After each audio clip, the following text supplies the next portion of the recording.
Good morning, good evening, good afternoon, and welcome to the first Outlaw Way Podcast. It is me, John Michael, better known as The Boss, here with my co-host, Nakia Nacho Jackson, paramedic, and unfortunately Sparky, sitting right beside me. Tell them, hey, Nacho.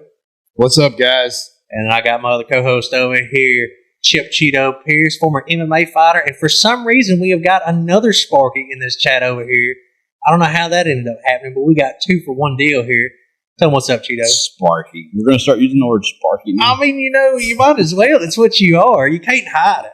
Can't hide it. And for our last host over here, we got professional angler Tyler Stewart. No relation. I'm the better steward in the group. Tell them what's up, my man. What's going on, guys? All right. Now, y'all have tuned in. This is the first episode of the Outlaw Way Podcast. We're going to cover a lot of topics. We're going to talk about a lot of shit.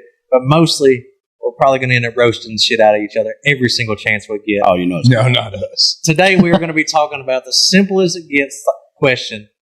What's the best trade out there? What's the best job, worst job? Me personally, best job there is going to be a millwright. Because you can do anything under the sun, no matter what you want to do. You can weld one day, operate the next. It doesn't matter. You're never going to get bored. What you got, Nacho? What do you think the best thing out there is? I don't know. I'm going to have to lean toward the old Sparky job. Smart You know, I've been on a lot of jobs, but you watch electrician. Yeah. Man, they don't do nothing. Exactly, man. It's like this. I will tell you all right now. If you want to live a long life in the blue-collar field, be an electrician because you won't do shit for the first 12 years. That's Yeah, right. I'm with you on that. What about a crane operator, like on a rig or something? He's sitting in an air-conditioned box way above everybody. Not only just sitting in an air-conditioned box. On rigs I was on, that dude only come outside if there is a boat tunnel. Yeah, he does what he wants to when he wants to. And what are you going to do, climb 200 feet and tell him to stop? Now, don't get me wrong. Now, a crane operator is an amazing job. It's an awesome job. But a rig crane operator, don't sign me up. I'm not one for the deep, vast ocean, okay? If I can fall over... No, if I can fall over a rail and possibly get eaten by a shark, I'm out. You had better be good at handling stress if you want to be a rig operator. Oh, I do not. I'm not a rig kind of guy, okay? Land rig, sign me up and put me in a man camp. You talking about on the water? I'm not fucking with it. I don't know. On a land rig, my wife can still get to me. I think I'd rather be on the water. That's all right. Don't listen to him, Tyler. What you got? Every one of my buddies, that I graduated high school with, that went and did the land rig, I get Snapchats every day of them sitting in the truck. I'm telling you what, a land rig is not a bad job if you've been there longer than 2 years. But that first 2 years, I got some buddies out there. They said, if you're not getting your ass worked into the ground, it's because the rig shut down. You're getting fired. I've actually got a buddy that all he does is sit in the truck and watch valves to see if they do something. But he's had to put his truck, brand new truck, like a 20 model. Yeah. He's had to put it in the shop 4 times in the last 8 months because it sat there and idled for so long and just ran in place that it quit. Gas or diesel, man. That's why you got to get a diesel truck. I think it's a gas. Diesel's the way to go for that route. Oh, yeah. They'll idle all day long, not worry about it. Well, not these new ones. These new ones are cut off on you unless you got a little tree. You got to put them in neutral or something like that. All that. I got an old 18 model. I mean, I guess it ain't old, but it ain't got none of that fancy emissions no more. A good Sawzall and $20 and a... Yeah, you cut that stuff off right day one. Yeah, we cut all the emissions out of it and everything, but it still does the idle crap. I don't know where that comes from. That's right. So I don't know. Crane operator, I feel like we all good. Those are all good paying jobs. But this is also a good paying job. But I've tried it. I didn't like it. I've been around it a lot. Not just concrete work, but finishing the concrete. I'm talking about you're down there on your hands and knees for 8, 10, 12 hours a day. Yeah, that's not the top of my list. My daddy taught me years ago, concrete trade is a survival skill. That's what I'm saying. You learn that just in case you're about to starve to death. Yeah, it's the same as roofing. Then you go pour some concrete. Yeah, it's the same as roofing. Right. Concrete and roofing are like at the bottom of the list, and if you have to do them, you do. But if there's anything else, like if there's anything else I can do, I'll do that. Got that right. Yeah, it's like clean out the septic tank. Yeah, it's like I'll clean out the septic tank before I finish concrete all day long. And I ain't scared of hard work, but concrete's a lot more than just hard work. That is literally the definition of back-breaking work. Every day that I've done concrete, I go right to the edge of death. Literally, I'm in the middle of a heat stroke. Tired. Yeah, there's a difference in hard work and hard labor. Oh, then it is hard labor. Hard work is an ethic that you need. If you want to succeed in this world, you need an ethic of hard work. Hard labor is just because you're not smart enough to find hard work. And I'll tell you what, and some people love it. But I'll tell you what, I've been on a lot of big jobs and everything like that. Full plant builds from dirt to people are working there full time. And the concrete guys, out of everybody else, I say the concrete guys are the motherfuckers that you do not want to fight because their forearms are like NFL footballs. You see the dude on TikTok? Suckers hit you. You see the dude on TikTok, the old guy, the young guy owns the concrete, and the old guy does all the work. And they're always, I can't remember his name, but his skin looks like leather. He never wears a shirt. He's probably in his 60s. He's been in concrete for 30 years. He's about 5'2". You just described every concrete guy I've ever met. He probably weighs like 145 pounds. Yeah. But watching him on video, I wouldn't fuck with him. Oh, no. He just got that look to him like, that dude, he'll drink a beer, whoop your ass, and finish Well, it. Talking to John Michael Stewart about this is kind of odd, but because I got to bring up the one trade that most people don't consider a trade. But I came up as a paramedic, worked on the ambulance, then got into the trades out in the field. So when I went to an oil rig, I was a safety man. So it's an. I hate a safety man. And everybody does, but it was a job I loved. I mean, I absolutely loved I'll my backtrack. life. Let me backtrack. I did it for a couple years, man. I did it for like 18 months, and it paid good. I didn't have to physically work, honestly. You wore the nice, pretty white hard hat, no scratches on. I had the yellow vest. I had Here's the the thing. shoes. I don't hate a safety man. What I hate are the safety man, like, take bouncers, for instance. I don't hate a bouncer, but a bouncer that eats and breathes bouncing and goes home and watches Roadhouse and jacks off and then goes back and bounces again, that's the safety guy I hate. The guy that's like every single It's not a job. thing. It's his fucking life. Yes. That dude is a fucking nuisance. I'll tell you what, though. Yes. I've loved damn near everything I've done. I've gotten fired for most of them. But the safety man thing, man, when you talk about doing that, from doing it, being the person, the paperwork is so fucking bad. Oh, it was horrible. It's like somebody gets a splinter in their hand and decides to tell me, homeboy, I wish you wouldn't have. That was constant. Now we got to have 18 pieces of paperwork saying that it was disinfected. I gave you a Band-Aid. I think when I had that because society has gotten stupider. I think when I had that job, that was the biggest thing that I said was, you didn't tell me that and just walk away. Yeah, like, I'm telling you. Shut up. I don't want to know. Yeah, like I don't want to know. If you're not dying or you don't want to make a report, don't even bring it up. It's a level. And I have to. It's the level of stupidity. Yeah. It's the level of stupidity. Oil rig. I lost my train of thought. The roughneck. Yeah. So 20 years ago, roughneck's out there, cuts his finger. He wraps it with tape and goes back to work. Now the roughneck cuts his finger, calls his mama. His mama calls the safety guy, and the safety guy goes and gets the company man. I mean, it's a big. There's a whole loop around. Flipping back a little bit, a few minutes ago, Tyler was talking about the land rigs. And I'm going to tell you, many years ago, I worked on the offshore rigs. We had 300 people on a rig. Yeah. There was positions for everything. Here later in life, I go to a land rig. We had 6 motherfuckers running the whole damn thing. That's what I'm saying. Everybody did everything back in the day. There's no way. Go to a land rig, number one, that is not for me. Yeah. If you're 18, 19, 20. Oh, yeah. But if you're 35, but an offshore, offshore platform. Yeah. I mean, you're talking from roustabouts, roughneck, floor hand, mud man. You got it all. Well, you go to a land rig, there's like 6 bitches doing everything. Yeah. So you're working your ass off. But straight out of high school, though, I mean, like, what else could kids do to go out and make that type of money? I mean, how about pay attention and get a trade? I mean, that as well. But I mean, how about you get a trade? You focus a little bit. You don't live in your mom's basement. You're independent. Let's do what we used to do. Let's stick to that for just 1 second, Tyler. Because I am sick. I have heard over the last month or two, so many people like, well, I'm looking for a job. I'm like sick of hearing it. We get phone calls. Everybody comes to us because we are more successful. We stay busy. We have things going. So people reach out, make phone calls, email, DMs constantly with who's hiring. Everybody. I just made a video the other day, and I told everybody, I was like, in this day and age, if you are looking for a job in the trades or a labor job in general, if you want to work, you will work. Well, that's the problem. The problem is expectation. Yeah. They're expecting to be the freaking boss on day one. They don't want to start at the bottom and work up. I always hear people, they always give me they didn't pay enough. And I'll ask them, well, how much they were paying? Well, they were only paying this for start out entry. I'm like, well, that's what you are. You can't walk in and make $30 an hour as a helper. You have to walk in and make 15 for the first 2 weeks, then go to 25 because you're worth it damn. Right. You know, a lot of people my age, and I hate to say it about my generation, is we have our expectations so high for absolutely no reason. Nobody owes us anything. Because you were told your whole life you're number one. You got a trophy for everything. You were always put up here, and now you get put out there, and somebody goes, and you're like, what is that?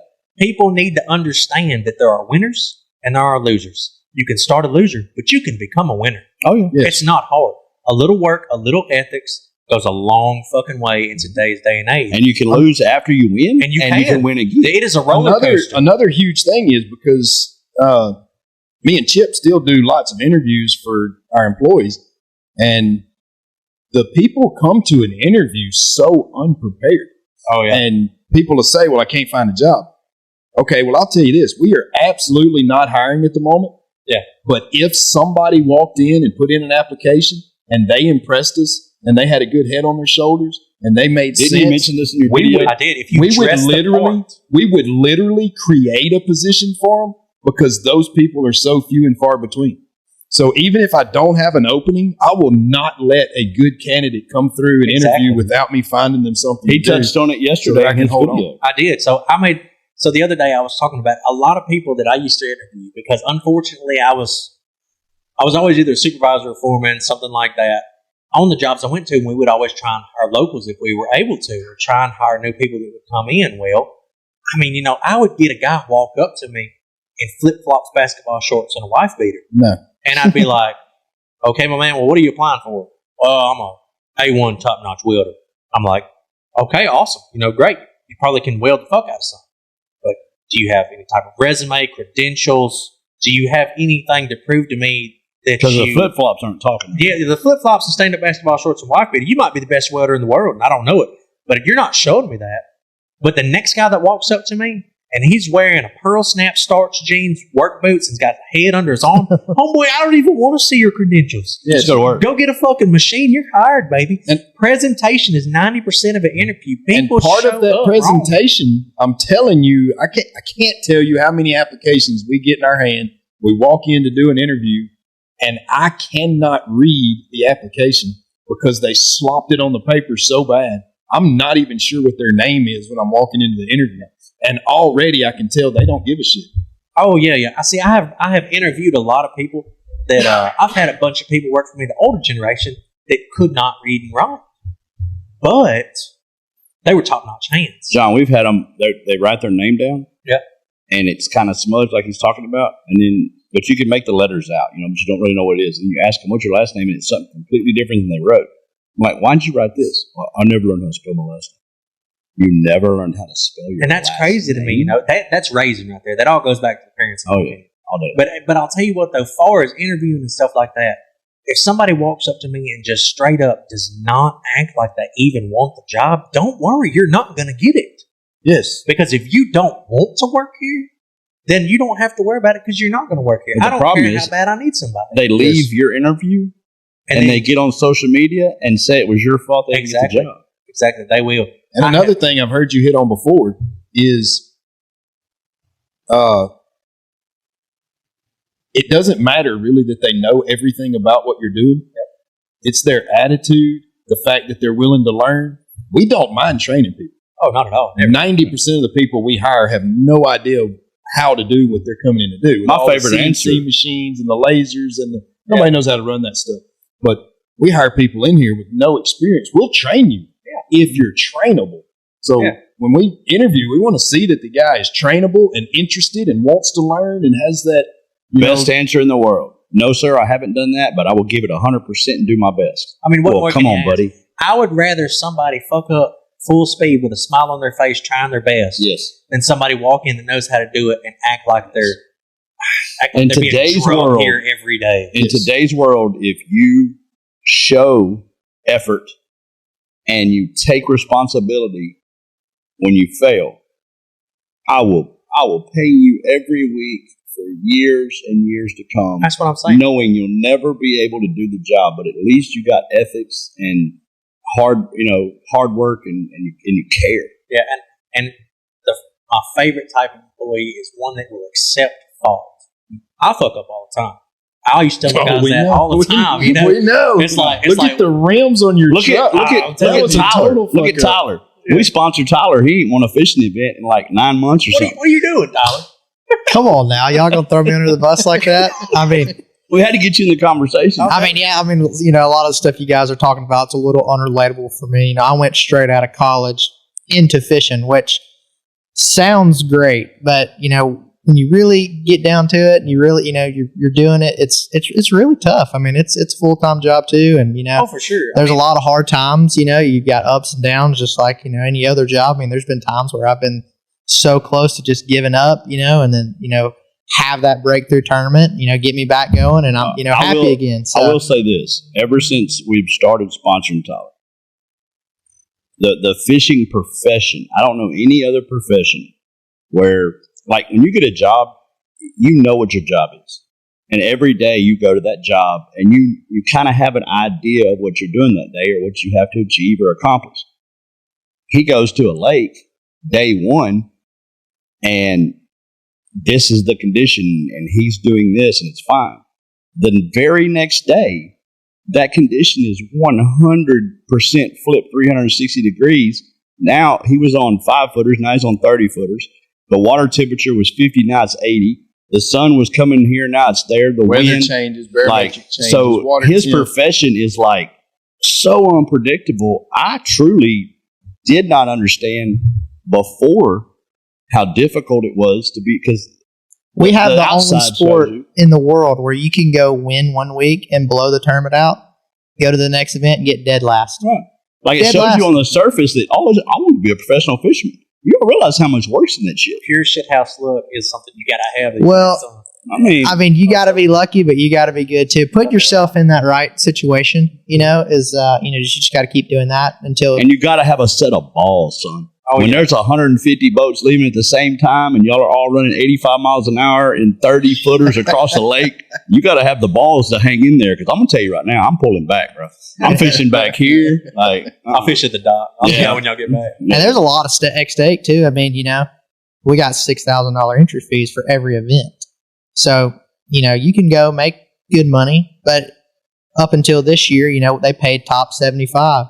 Out of 150 of dudes that are really freaking good, you get 76. Not only did you lose that $6,000, but you also lost $3 or $4,000 in travel expenses. So the wear and tear on your truck, the wear and tear on your boat, all your fishing equipment. Riding a little sunburn to go along with it. Yeah, but it's a grind. But then that dude catches the fish and calls you ecstatic on cloud 9. Just it's awesome. That's what I'm talking about.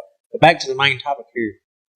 Me personally, I'm going to swing it all day long. Millwright is the best trade that you can get into, period, because you honestly don't know what you're going to do from day to day. You're going to do anything under the moon, anything you want to do. I can see Millwright. Anything you want to do, or they can use you anywhere they want to use you. Anywhere they want to use you. I can see the Millwright side of it. With if you're the type of person that likes to mix it up all the time and don't like to do the same, I can see that part. I get bored quick. But being the best profession. Being the best profession in the trade, I don't think millwright's it. I don't even think crane operator's it. I don't think I've even decided what's it. Who else would have a job where they can get to go? They can do something different every day, no matter what. Plants, mills, land rigs, whatever you want to do, you can find a place for yourself at that location. I love it. So if you had to start over right now in a career, blue collar, you would choose to go to millwright. Precision millwright. I would take out the general millwright quality and I would go into the precision side of things, because when I was up in a precision millwright, I took some courses, I got out there. That was going to be my next question. For the new guys out there, guys graduating high school, would you suggest that they start out bottom of the line, entry level position, right out of the gate into a job, or should they go to a trade school and get some type of education? Trade over college, baby. Trade over college. Applying? Always trade over college. But here's my thing. I'm 50-50 on it. I think if you know what you want to do, go do it. But if you're not really sure, I would find the biggest shutdown or turnaround period. The biggest one that you can find in a couple states. I'm talking about get a fucking hotel and go over there. Don't be scared to travel. Don't be scared to try. Get out there on the road. Hire in as the lowest paid helper that you can for anybody that you can. Yes. And go out there and look at everybody. See what every single person's doing. See the fitters, see the welders, see the operators, see the administrators, see the safety people, see the electrical, see the plumbers. Get your eyes on every single trade out there that you can. Talk to the people that are there doing it. Watch what they're doing and decide which you think you would prefer to do. Because honestly, a lot of people will go to trade school and college both, get a degree in something, and 3 years later, either not used it at all or completely and totally change it because they thought they wanted to do something, but they didn't know anything about it in the field. Right. And then they'll realize, well, I mean, it's good. Get an entry-level position. Go out there, get see an the entry-level different position. jobs. See and what keep your options mouth shut. are. Yes. Don't go out there bragging about what you can or can't do or what your daddy taught you or none of that. Oh, you got to go listen, out there man. and prove. These kids today don't listen. Go out there and prove. They already know. Work your ass off. Or show everybody that you're a hard worker, and that will get you up the ladder faster than anything else, in my opinion.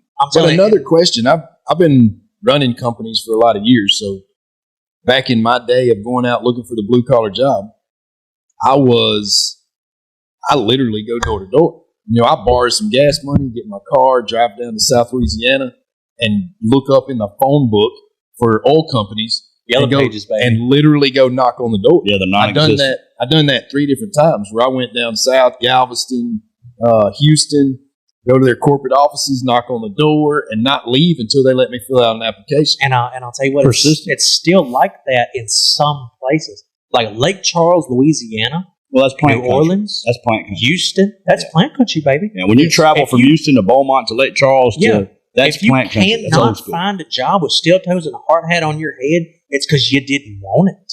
There are people, they hand out applications at gas stations down there sometimes.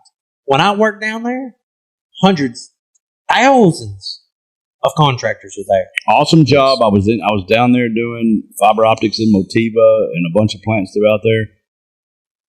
One of the best paying atmosphere, great guys. Just one thing I absolutely or 2 things I absolutely hated, one more than other, but shaving. Oh, yeah. The whole shaving for a respirator is bullshit. Yep. And the FRs are bullshit. They're only good. Hot. They're only good for flash fires. So the first little bit of a flash fire, or the first time you wash it, they're null and void. Yeah. All it's going to do is stick that shit to your skin and make the burn twice as bad. So why the fuck are we wearing them? Got that right. So I was down there in Lake Charles, Louisiana, not too long ago, and I'm not going to say the plant's name where I was, but we had to wear full head-to-toe, one-piece long-sleeve jumpsuits because we were going in a clean area. Oh, it was a nightmare. New vest every single day. We had to bring bronze tools, copper tools in with us. It was a nightmare. I mean, it was terrible. Do you know how much better that job would be if you didn't have to wear FRs and you didn't have to shave your beard off?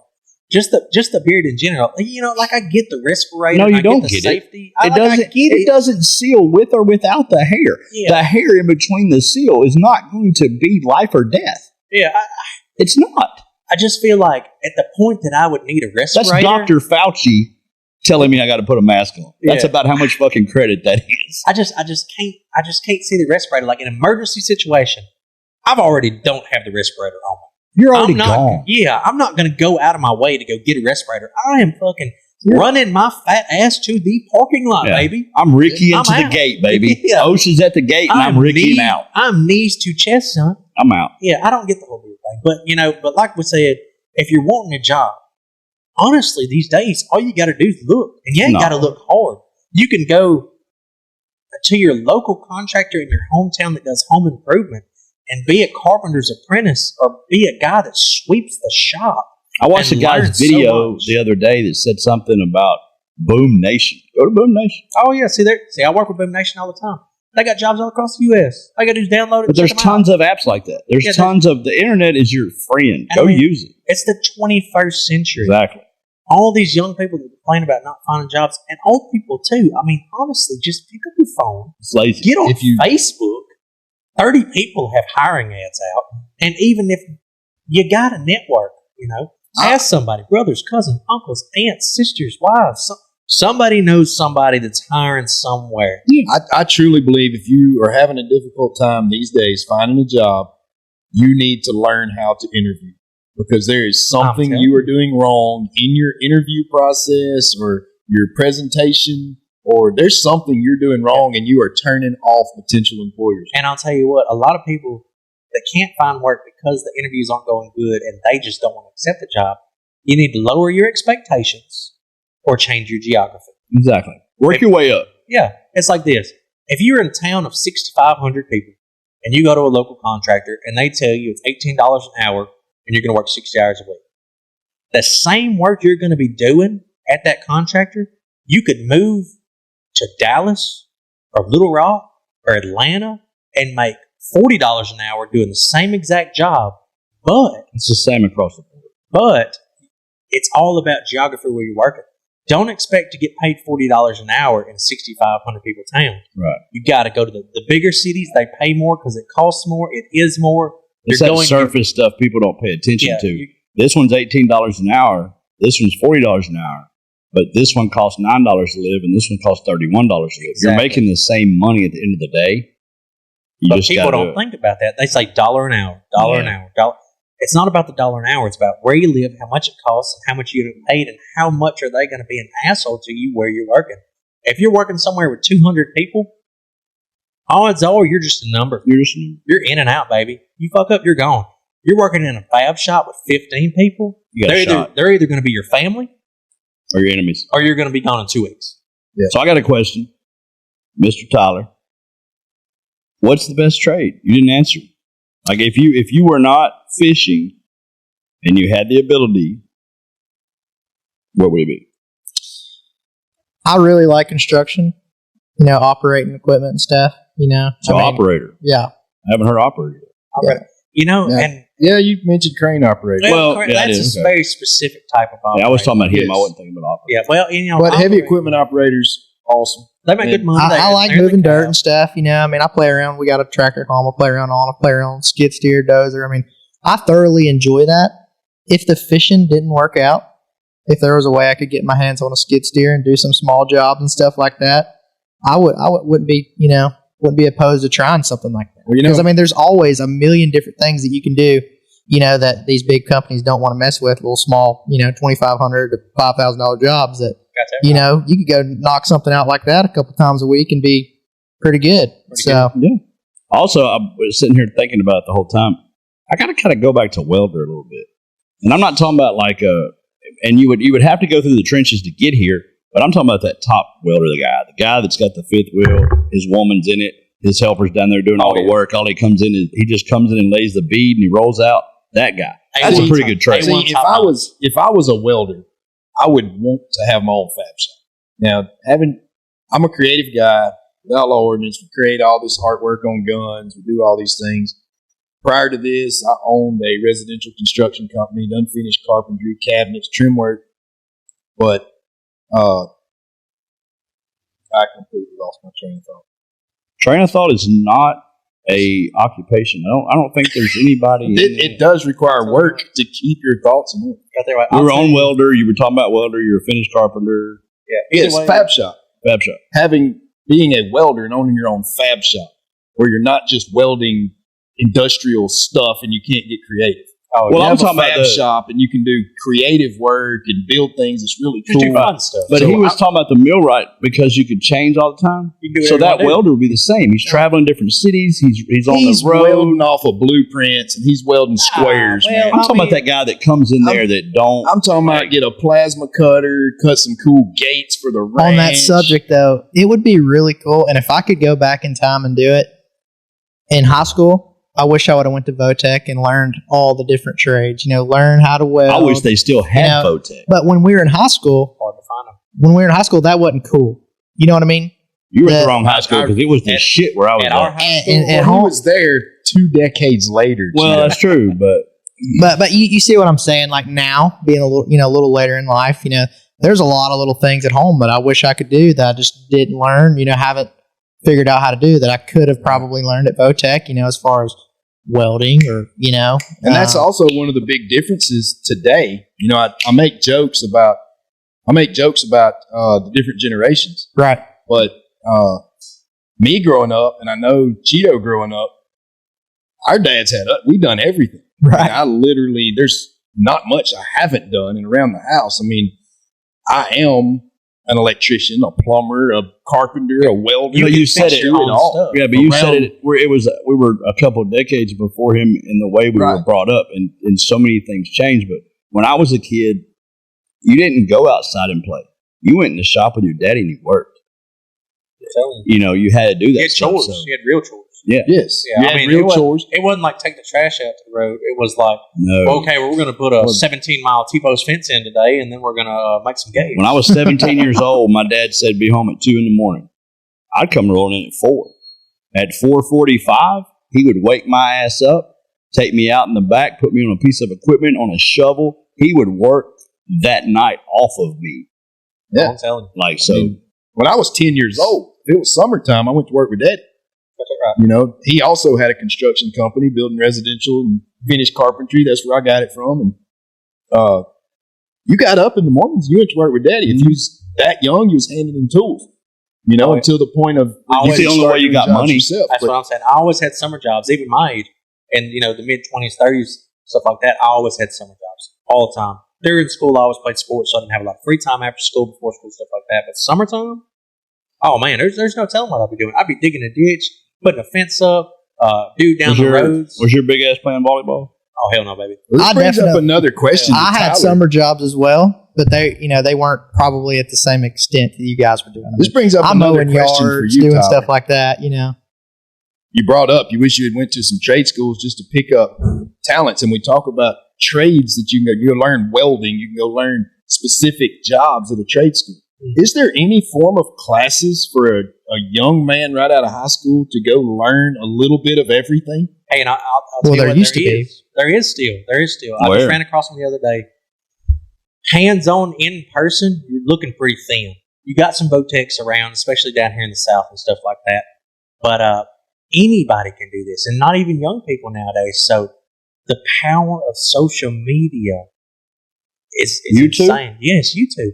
I have found so many trades classes, electrical, welding, plumbing, where in 10 minutes, they're going to teach you how to turn a welder on, how to set it, what rods to use, stuff like this. I never thought about that, but that is true. You could actually. There are channels on YouTube that teach you how to be a tradesman. And usually the people that are running these channels are men in their 50s and 60s. They're old cats showing the younger generations, and they're pretty decent. I mean, their camera skills are terrible, but the knowledge that you're getting is unparalleled. And it's free. It's basic knowledge, so they really can't screw that up. I don't know. It's not in-depth stuff, but again, like it's he was not saying, just to turn on a welder or do this. Yeah.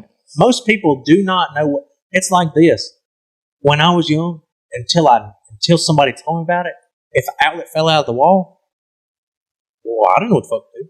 Right. I didn't know how to rewire it, put it back in, stuff like that. What I was looking for, who knew? Right. 1 5-10 minute video, now you know. And you know that little piece of information for the rest of your life, and it's stuff like that. But these guys have to put forth a lot of effort. See, I had to put forth no effort at all. My daddy would beat my ass if my ass wasn't up and going with it. So growing he up, didn't hit you hard enough. I know that. Oh, he did too. Growing up in remodeling and home construction, you had to do a little bit of everything. So and we learned little things like righty tighty, lefty loosey. Yeah, that's for more than just bolts. It works on electrical. It works on several different things. Why run backwards, young virgin? That's your color code on any phone cable, on any kind of Cat 5, 6, any of that. And we were taught that like nursery rhymes when we were kids. Yeah. You still say it, don't you, Cheeto? Oh, I say it all the time. Every time you open a Coke, you're like, righty, lefty loose. There you go. Every time, baby. For me, though, I like, learning stuff. Like, I mean, I do look at YouTube a lot. I go to that a lot. But hands-on, really learning how to do it the right way the first time. You know what I mean? Like, that's always better. But. Right. I mean, yeah, you could always go to YouTube. Well, until we introduced you, all you're looking on YouTube, did you ever see a guy goes by the boss, like Ricky and the Boss? No, but that demographic is so different. Demographic I'm in. The people that follow me love a good joke. You know what? What's funny is like we were at this fishing convention this year. Red Crest. I knew who Ricky was, just from you guys, really. And, I looked him up and stuff. And then we go to Redcrest. And I promise you, he signed more autographs there than Kevin Van Dam. Yes. Yes, there was a line out the freaking building the entire time. Yes. People crying meeting him. It blew my mind. I had no idea. Okay, we gotta talk about this. One guy that We got to talk about this. idea. Okay, and then all right, hold on. We got to talk about two things now. Did he sends me a Snapchat of him signing his name on my merch? Yes. Yes, they Hey, done I got to do what I got to do, every baby. single one of my ranch hats sold at that event. It was the number one selling hat. It's raise them right, by the way, because no matter what you raise them right, whether it be kids or animals or cows or so. My ranch is raise them right. So I got these hats and shirts, and nobody's asking me for a signature. I look over, they're almost gone. Probably 500 hats. He's over there giggling like, I've signed every one of your hats and shirts. Yeah, I'm like, you damn right, this my ranch, son. Here you go, baby. But okay, so this family is standing there talking to John Michael. They're going on and on. The woman has tears in her eyes. The little kid's so happy to see him. The dad's enamored. They're shaking hands, they drove hugging, like 4 taking hours. pictures. John Michael says, "Where are you from?" And they spit out of town. He's like, "Really?" They Like, said, "Yeah, yes, where are you from?" We drove like 8 hours or something. 8 hours Yeah. to be here. He's like, "Where are you from?" He's like, 15 minutes from your house. Yeah. They drove no like way. 8 hours. They lived 15 minutes. Yeah, drive. and it blows my fucking mind. Like, I tell, like, it's not a secret where I live. Like, everybody knows I live in Crossett, Arkansas. It's in every Nobody video. Nobody knows what Crossett, Arkansas Yeah. is. Well, that's what I'm saying, though. These people drove 6.5, 7 hours to come up there and meet me because they knew I was going to be there, and it was awesome. I greatly appreciate it. But I live 15 minutes from Yeah, that's Like, funny. you could've- That's you funny could've and all. sat We on- gotta Then go the to other this one, next okay, story. now, he takes a break Oh, and he goes to the bathroom. I went to the bathroom. Oh, And yeah, I it heard is- this one. It is probably one of in the convention center at the Redcrest. worst run-ins with a fan, I guess you call it. That I've And I don't had know who here. you are, dude, but you need to message one of us. Like, we need to send you some stuff because, I mean, to give a grown man a reach around in the urinal, like, you need a hat or something. So there I was in there using the bathroom, standing at the urinal, stream heavy, just cruising, having a good old time. And I hear, I was like, "Hey, are you that guy?" I'm like, "Yeah, man, what's up?" And I mean, still midstream, full on hug from the back. And I was like, Big hug from the back. and I was like, Bear hugged him from the back. I was like, stream stop immediately. And I was like, "Look, man." I was like, "It's great to meet you. I need you back off me." Never made eye contact. Never made eye contact. I think he's adding that part. and He I didn't was- say back up off me. He just looked at him. I was like, "Man," I was like, "I'll What meet do you you do in a at that minute." point? What do you do? Your You dick know? is out. I mean, You're pushed up in a urinal. What do you say? Get off me. Come on. Yeah, What I do mean, you- what was I supposed to do? Throw an elbow? Get kicked out of the convention I'm supposed to be at? But and then I was like, "Look, man, it's great meeting you. Why don't you go meet me at my booth over there at the Outlaw stuff, and I'll hang out with you for a second. You wash my hands. I'll be over there." Did you ever look at him though, to where you Oh, knew no, who he was? No, I was fucking face at the wall, baby. I'm trying to zip So up. if he I'm came trying back, to zip. if he came back later and actually met you like you told him, you didn't know it was him. Well, no, I don't think he ever came back because I kind of like, how you're having a conversation with somebody, but you don't look at him because something just really fucking. Well, yeah, weird there happened. better not have been no Like eye he contact. just- No. I was just Like like, he "Yeah, just man, I'll hugged see you while you had your dick in Yeah, your that's what I'm hands. saying. It was really weird. And so that dude, he never came over there. Well, we need to wrap up the topic here we started on. So Oh, so last thoughts on it, man. Millwright, they could do whatever they want wherever they're at. They can always have a different job from day to day. I think it's probably one of the best careers in the construction trade, in my opinion. Worst, hands down. I just can't do concrete work, especially finishing. It's just not for me. What do you got, Nacho? Of what we've talked about, is there one that is easier to get started in the trade? Oh, just in the general. Like there's more jobs available. There's just more be a demand. labor. Just be a more helper. demand for any of the specific jobs. inside of a plant, just go be a laborer inside of a plant. Just be a laborer or a helper. If Chip wanted to be a millwright and I wanted to be a welder, would you Started as a laborer helper. would you say both of us have an equal opportunity? But no, Plenty of jobs for both it positions. honestly all depends on where you go. If you walk into a fab shop and they've already got 8 welders, if it's a small fab shop, odds are not looking good, homie. But it's like this: you go to a big plant, you want to be a welder, you start as a helper. Tell them, okay, I want to be a helper. but I want to be a welder's helper. You get wrapped up with a good welder or a good millwright, whoever you're helping, they teach you the tricks of the trade 6 months from now. And you're willing to, and you got to be willing to learn. To go away from the house. Oh yeah, and I'll tell you, the easiest way to do this. Talking about the plants got me thinking. Every plant has a main entrance. Park somewhere by the main entrance, close to the time everybody gets off, and just write down the company names of the trucks that leave that plant, and there's your list of where to go, who to go find them on Google. Yeah. Call them, find out who the boss is, or if they're hiring. That you don't have to go in the plant. You don't have to look at anybody. Right. How about sitting in the parking lot with a 12-pack of beer, handing them out when they get off? You probably go to jail at most plants because alcohol rules pretty hard. But if you are starting as a welder's helper, I would advise you within a week or two of being his helper to take him out and buy him some beer, maybe dinner or something. And maybe see what he's drinking or something first. Because don't show up with Pabst. This dude, Pabst, man, EP.1 is a quality beer. That's what I was getting to. Is I would never have taken John Michael Stewart for a Pabst Blue Ribbon guy. PBR is the pork chop of beer. It is the American backbone of beer. I have seen, it might be the potted meat of beer, but it's not pork chop. I have seen literally hundreds of people come up to us on the road, want to buy the man a beer, and they're like, "Really? You want the cheapest beer? I'm buying it for you. I'm a cheap date. Oh, you're cheap? All right. I mean, shit. What do you think? I guess it's my turn, but I don't really know. I've jumped from crane operator to welder. I know that the worst two is roofing and concrete, but I think you just kind of do what John said. You go somewhere, you get in there where they have multiple trades going on, and you spend a little time and you figure out what you want to do. Figure out the one that looks the best to you or is the most inviting to you. Befriend somebody, be their helper, and learn. That's the best you can do. To flip back on what I said before, yes, absolutely, as bad as most people hate it, my job of jobs in the trade would be a safety man. But every position out there is a position you would promote up and move up into a safety position. So starting out from day one, you're not going to go get a safety man job. But hopefully you want to be the owner, because if you don't have drive, I think a heavy equipment operator, to me, whether it be heavy equipment operator on a pipeline or at a residential construction doing dirt work. So you're going to finalize the podcast by stealing Tyler's idea. No, I'm agreeing with Tyler for the first time ever. Oh, okay. In agreement. I mean, honestly, I think it really doesn't matter what you do as long as you're happy doing it. You're always going to do something better that you like doing. So. Got that right. Well, I can tell you, like the last 5 tournaments you came back from, you didn't look really happy doing it. Not the last 5. There was a middle stroke there.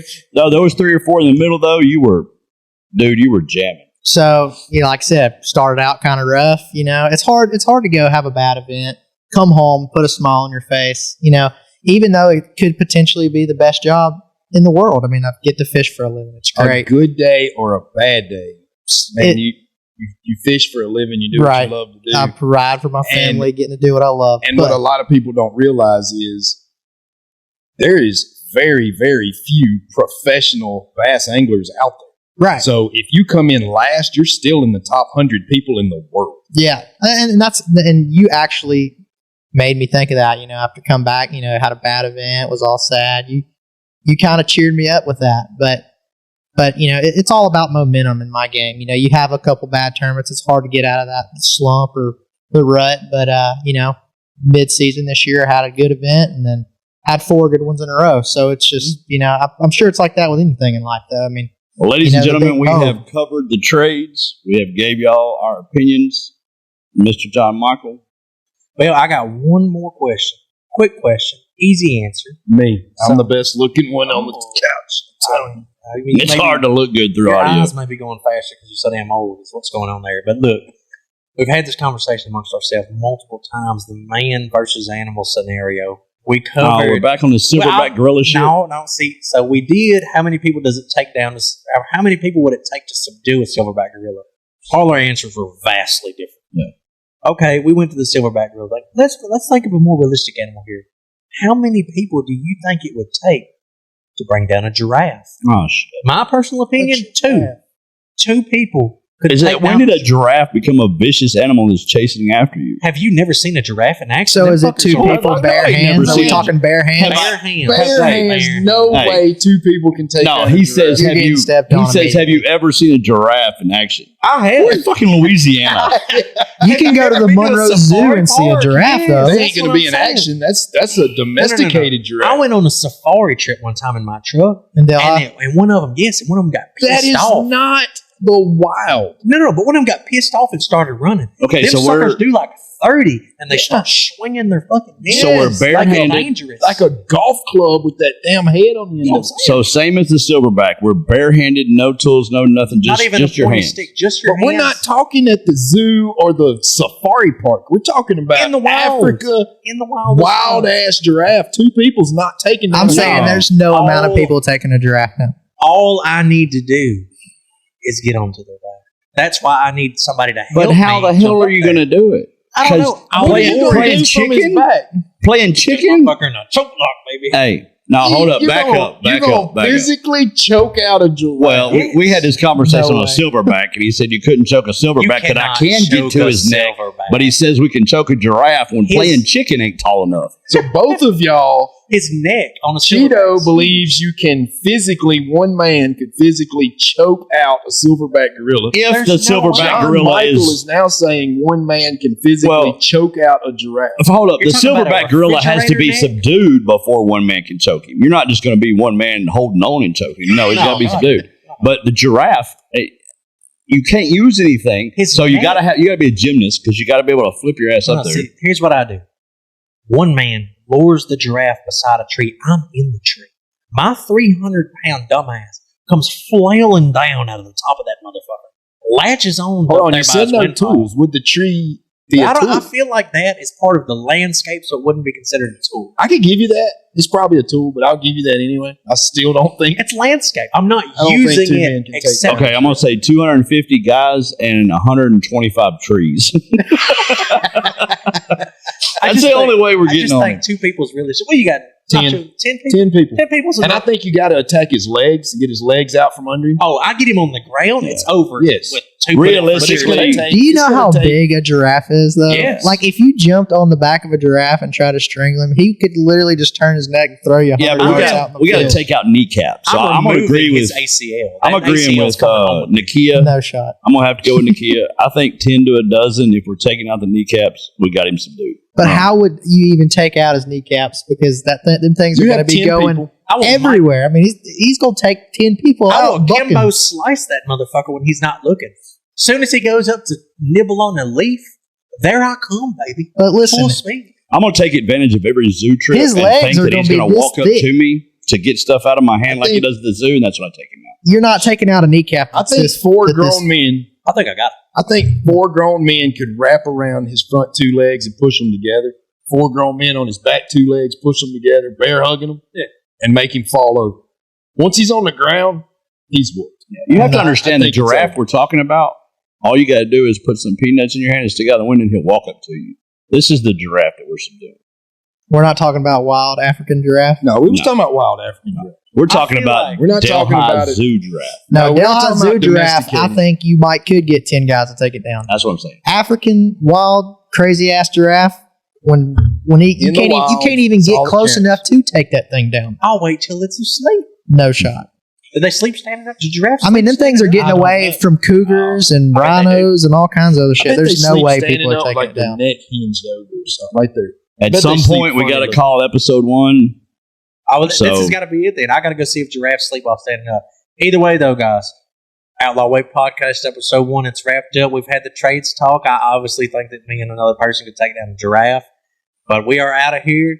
The boss, Nacho, Cheeto, and Tyler. I hope y'all join us in on the next one. And hopefully we're posting these about once a week. So check back. It'll be on our Facebook page, YouTube, Insta. We'll be Reels, TikTok Shorts. Got that right. Let's go. But thank y'all for stopping by. I hope y'all enjoyed it as much as we did. And we'll see you on the next one.